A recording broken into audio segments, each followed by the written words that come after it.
morning. I'm Mom. And I'm George. Welcome to the Nuts and Bolts Bakery at Oregon Echoes Dairy. Nuts and Bolts Bakery acquired the name, nuts for obvious reasons with baked goods, bolts because of my interest in making things with fabric.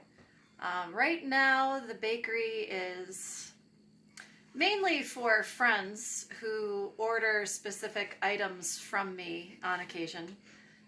Pecan sticky buns, cinnamon rolls, made a poppy seed cake for somebody for yesterday. But our desire is to one day actually have a bakery here on this farm that would also sell other items from the farm. And I would hope some things made with fabric, whether they're my items or other friends that make things with fabric, selling those through the store. George also has a lot of interest in cooking and baking. I would love to have a bakery so that he could have future employment and keep him around here on the farm. So we thought that we would start showing some videos of things that we bake a lot or bake occasionally. This morning we're going to do some cinnamon scones. I've made these on several occasions, but have not done so for quite a while, so I'm trying to review the recipe. We've already assembled some ingredients here, so we'll start showing you. Here in the bowl, we have our flour, sugar, baking powder, and salt. So we're going to start by whisking this together.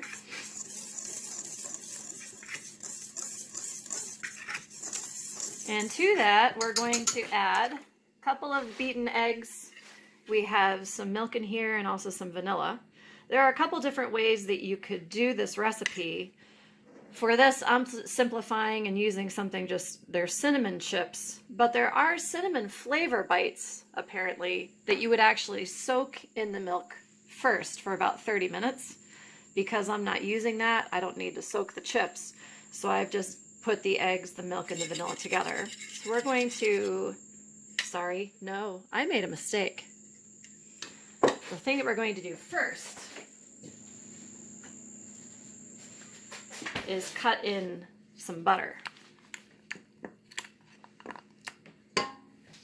And that's been in the freezer getting pretty cold. When you're working with a pie crust dough or you're working with something like scones, you want your butter to be very, very cold.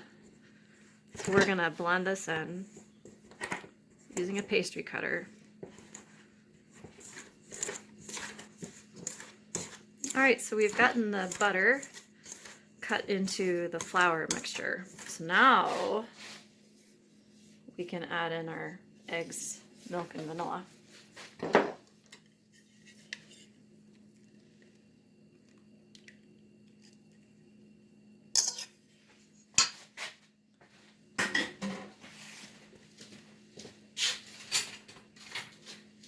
And at the same time, I'm going to add in my cinnamon chips. Cinnamon chips could have gone into the dry before the wet.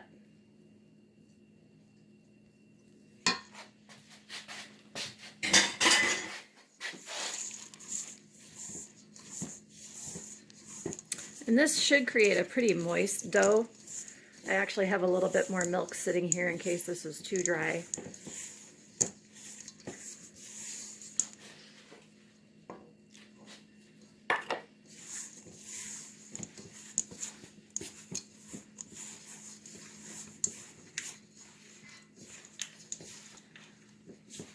Alright, so we've gotten the dry and the wet worked in together.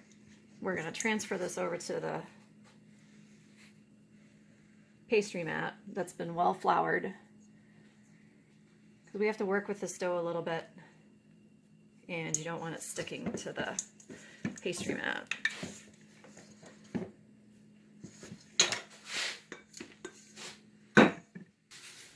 Alright, so we take our dough and work it into about a 9-inch square.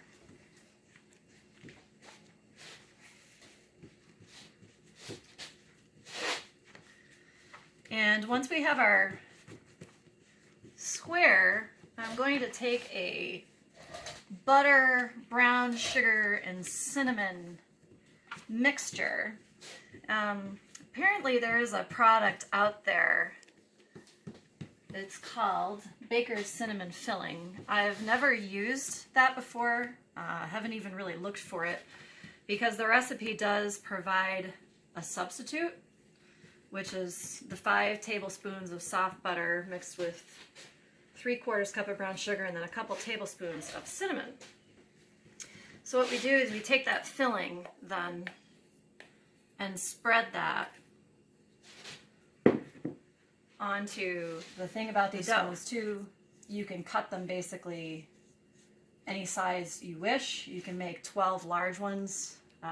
They even say you can get it all the way down to 54 very small scones.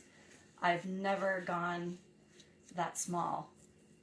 So once we have that spread on, we're going to fold the dough, kind of a tri-fold.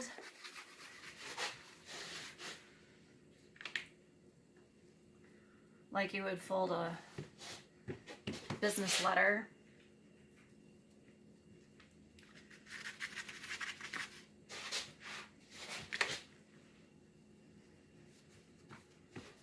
And then you're going to work this out to about 3 inches by 18 inches or so. Now obviously the less that you work with this, the better, because with scone dough or biscuit dough, the more you work it, the less flaky and tender they are. So I'm trying not to overwork it. So first we're going to cut the log into 6 squares. And this is where I can decide how small I want to go. I think each one I'm going to do into 4 triangles. Alright, so we've gotten the dough cut up into 24 scones. Now we're going to put them on our sheet. If you like softer edges to your scones, you can bump them right up next to each other. If you like a little bit crisper edge on your scones, you keep some space in between.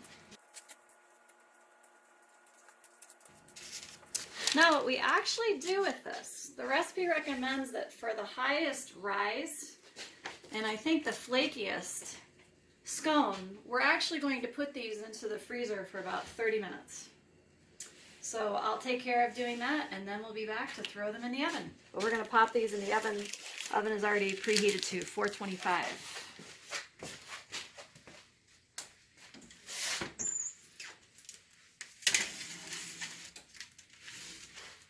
I'll set that for about 10 minutes and then I will rotate the pan and go for about another 10 minutes, so about 20 minutes total.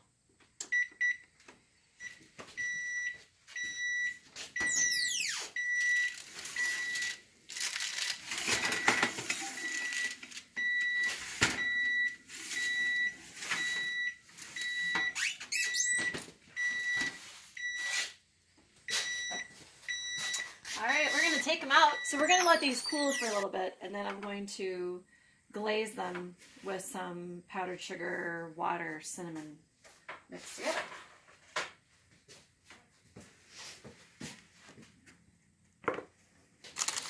Okay, here's your final step.